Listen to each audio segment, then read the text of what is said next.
Arushi's world, and one of the most common questions that was being asked was around computer science degrees. Both masters and bachelor students had like lots of questions. So today I have with me a very dear friend, Anand Gadoria, who's about to actually graduate with a master's degree in computer science from NC State. So over to you, Anand. Go ahead and introduce yourself. Hi everyone, I'm Anand Gadodia. I am about to graduate with my master's in computer science degree here at NC State. And prior to coming to the US, I did my bachelor's from NMIMS and worked as a data scientist for about a year, and now came to NC State, interned with Apple in the summer, and I'm now graduating with my master's degree. Yeah. So because so many of you had like a lot of questions around computer science, I figured Anand is a really cool person to answer those, because getting an Apple internship is huge. So we will ask him all things that he did to land that internship. But let's get started with like the computer science degree in itself. So how did you decide that it's going to be NC State for you and it's going to be computer science also for you, like both the things? So computer science was something that I was kind of always sure of, that is what I wanted to do. I started learning coding right out of high school in my 9th grade and always loved what I was doing, so that was a given for me. Why NC State is number one, I would say, is the course structure at NC State. The amount of freedom that you get to choose courses at NC State is amazing. Like, you do not have any set courses that you have to do this course. Yeah. You can choose what courses you want to do, how you want to structure your degree. Okay. That was the biggest point, I would say. Secondly, it was that NC State has a data science track for their CS Masters, which I am doing, and I have completed all the requirements for that track as well. Apart from that, NC State does have a very good reputation for its CS course, and like if you go by CS rankings, NC State I think is somewhere in the top 10 if I'm not sure, for software engineering at least. And the professors over here have been amazing, most of them. So yeah, those were some of the biggest decision factors. Okay, so like you obviously liked the program a lot, and so I say that about my program all the time. Like, even engineering management is very flexible, but I was not aware that even CS is that way at NC State. So there are no core course requirements like some universities have. Like, you have to do OS or networks. Over here, I did not touch OS and networks because I frankly do not like those subjects. I do not want to go in too deep into those subjects. Okay. So yeah. Yeah. So since we're talking about subjects, like one of the most commonly asked questions is how difficult is getting into the subjects, because like a lot of times, this happens that you want a course, but the wait list is so long that you end up not even getting yourself enrolled. So I think I faced that issue once. I think that it was in spring 22 when I wanted DevOps.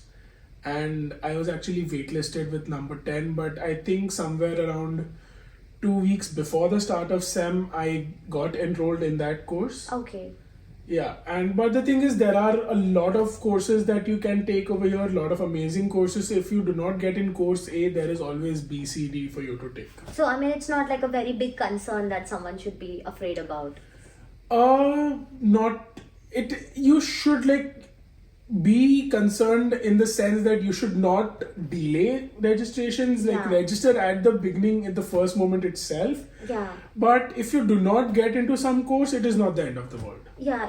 I think because like there are always like other course offerings similar to it, or it's always offered in the next semester, so you can just like maybe plan it in a way that like, I think one of the things I felt was really important was just like structuring everything in a way that you're aware that these courses are only offered in spring, so you have to be sure to like enroll in them before. So yeah, there are some courses, like for example DevOps I spoke about is a spring only course. Okay. And DevOps, usually because of its popularity, has a hard prereq of software engineering. Okay. So you need to make sure like you do software engineering in the fall so that you can take DevOps in the spring. Okay. Yeah, but especially like talking in terms of incoming students, most of the incoming students I know go for the golden trifecta of algorithms, software engineering, and automated learning and data analysis, which is like the three most popular courses for incoming students. Okay. That is exactly what I had done in my first semester. Yeah. They were good courses. I was lucky enough to have decided the university before course registration, so I was able to get into them right in the beginning. But I've never seen people have a problem with these three courses at least. Okay. I think that should be really helpful for anybody who's considering a master's degree at NC State. But I mean, I had this question framed because a lot of people had asked this pros and cons. So I know we've already covered a lot of it in what we just spoke. But yeah, if I were to like ask you, what are some top pros for you and some cons for you of like having done your master's from NC State? So one of the pros I would say is the course flexibility. Yeah. And with the course flexibility, you actually get to choose what kind of courses you want. And if you see, there are like, to just give an overview if someone has not seen the course structure till now, it's like you have two separate types of courses. Each has like theory and systems, each has about 7-8 courses within them, and you have to take 3 of those courses as a compulsion, and rest can be anything. So that was one thing. Another thing is the location. Like Raleigh is a part of RTP, which has a lot of good tech industries, and Raleigh also hosts all things open, which is like the open source conference every year. Okay. And that actually provides to be a very good networking spot for for us to meet recruiters and all. So I actually, one of the interview calls that I'd gotten for my internship was through a recruiter I met at this event. Okay. That's really useful. So that is one very good thing. Apart from that, NC State has like infrastructure wise, NC State is doing very good, and I recently heard that they've allocated a large amount of funds to the CS department to grow the department even further. Okay. The faculty, some of them are amazing, like just to name a few. Is it okay to name? Of course, yeah. Yeah, so just to name a few off the top of my head are Dr. Timothy James Menzies, like absolutely love his classes. There's Dr. Stephen Heber, and there's Dr. Minchi. Cons, I think the biggest con would be the fees. It is expensive. Yeah. Yeah, it is definitely not cheap, and you pay a lot. But I feel that at the end of the day, you're getting your money's worth. Yeah. So how much was your total fee structure? For like, I think you did your master's degree in 2 years. Yeah, 4 semesters. So how much did you end up paying? I was around 60-65. Okay. $60,000 is a lot. It is a lot. CS program. Yeah, but I feel that it is worth it, and like with the jobs that I've seen people get out of here, you easily make 100 grand, so you make that up in like a year or two. So like, okay, like you've seen a lot of people going on like 6-figure salaries after. Yeah. Okay, that is really great. I mean, I have even mentioned this in one of my previous videos, and he's one of those friends. So I have mentioned this, that I know a lot of people who have like gone to Apple, who have gone to Tesla, who've gone to like Amazon or Microsoft. So I feel that NC State students actually end up in like really good companies. So that way, I don't see any issue with like our reputation or something. Like I think it's really reputed. Yeah. Even I think for Meta, they converted very few interns last year, but I know at least like 3 or 4 NC State interns who got converted for full times. Okay, wow. And they've had like amazing packages, like 6-figure packages. That is great.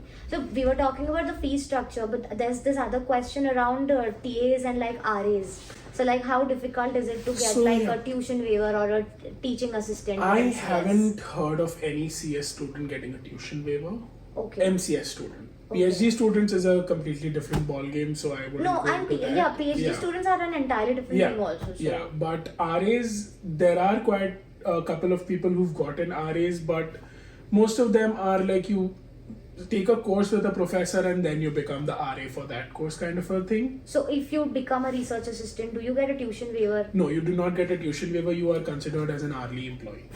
Okay, so it's really like a part-time job. Yeah, it's like a part-time job, but the benefit of that is like you get 20 hours or whatever hours you discuss with your professor, you get those many hours. So you get paid for that many hours, Yeah. but there's no tuition waiver program. Okay. I mean, I think that's also useful for students. But And the RAs pay well. okay, so do you know the hourly wage? It depends on the professor, I would say, but Like, I've are heard you- from ranges between 18 to 25 an hour. That's really good. Because Yeah. I used to make $20 an hour with Poole College of Management. Like that was also a part-time job. So they told me back then that like MBA colleges are usually paying better than other colleges are. So even I was curious to find this out. It's that, like, 18 to 25. I think it's really good. And if you compare it to like other on-campus jobs, they are like 10 to 12. Of course, yeah. I mean, I was making like $9.25 in yeah. Starbucks in the first semester. Yeah. But let's come to your fancy internship now, Anand. Like Apple, like how did you work your way to get Apple internship, and like So- what were your strategies? I think the most important thing for internship hunt or job hunt over here is networking. Cold applications barely are fruitful. You need to like network with either recruiters or people working in a company who will give you a referral. Okay. So Apple actually was through a referral that I got in, and I got it. I got a referral for an opening that they had, and I interviewed and I got the offer. And that was actually pretty late in the recruitment cycle that this happened. So yeah, I think the most important thing that I have learned is that it is very important to tap into your network of acquaintances, family, friends, alumni, all of these people. Tap into this network, someone will give you a referral, and that is how it will work. A lot of people come to me and ask me that should we actually do a part-time? Would it Okay. hamper our internship search? And I would say that you should do your part-time. That actually एक independence का feeling जो आता है ना, that is Yeah, also from the very part-time. important because you get to learn money management and budgeting with that. That is very true. As you knew that if you're making $400 a month, you have to survive within those $400. Yeah, like every expense I made in the first semester was like 9.25 into कि okay, मेरे को कितने घंटे Yeah, काम like करना पड़ेगा to I make want to this go out money. for a movie. Oh, Yeah. oh, that's 2 hours worth of That's my money. towards, yeah, exactly. So Yeah. I just wrote an article on LinkedIn actually, funnily, just like a week ago about this, that how I feel my part-time, my Starbucks job really helped me. So I agree, like you should do a part-time even if you don't need the money. Yeah, Like, and that also, like if you work in something like a coffee shop, that also helps you interact with people. interact with people. Because Yeah, you that have was to my first interact with point a lot there. of Yeah, people. like it teaches you like very unparalleled kind of customer skills. Like if you Yeah. if you learn how to deal with people, I think you're like set to be like anywhere. Yeah. But yeah, any final thoughts on like students who would come here and like for them how to search for internships or how to get started? So, I would just say that make a decision, make it fast. No decision is a wrong decision because Yeah.